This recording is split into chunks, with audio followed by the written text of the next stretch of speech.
रविवारमुळे चांगली गर्दी होती सकाळपासून. ब्रेकफास्ट थाली आवडती आहे लोकांना. या थालीमध्ये आपण डोसा, उत्तप्पा, पोहे, उपमा, शिरा, मेदूवडा, इडली, सांबर, चटणी एवढे आयटम देतो. नक्की या टेस्ट करायला एकदा.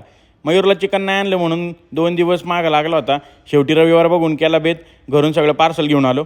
चिकन थालीचं हॉटेल सुरू करावं का काय असं आलं डोक्यात. मग म्हटलं गडबड नको सगळी, जागेवर खेळू थोडं. पनीर पण संपलं ऐनवेळी, तर 5 किलो मागवलं अजून. बऱ्यापैकी होती गर्दी. हाफ टाईमला चांगला सेल झाला होता आणि संध्याकाळी पण 7 वाजताच टेबल सुरू झाले. शनिवारी तो लॉस झाला होता, तो भरून निघाला थोडा. आम्ही तेलाचे पाकिट, काजू, बदाम ह्यासारख्या गोष्टी काउंटरला ठेवतो. म्हणजे अंदाज राहतो की किती यूज होतो आहे आणि कुठं कुठं यूज होतो आहे. आणि लक्ष नाही दिलं तर महाग गोष्टी आहे तर नुकसान मजबूत होतं. काल पनीर, शोले मसाला आणि व्हेज पटियाला जास्त सेल झाल्या. खूप ऑर्डर होत्या या 2 भाज्यांना. आमचं तंदूर डिपार्टमेंटमधला शेफ अमनचा बड्डे होता, तर 11:15ला वेळ मिळाला केक कट करायला. स्टाफने गाणी वगैरे लावून एन्जॉय केला. शनिवारची भरपाई झाली, त्यातच समाधान. बरा होता आजचा दिवस. भेटूयात पुढच्या व्लॉगमध्ये. तर नक्की फॉलो करा आणि शेअर करायला विसरू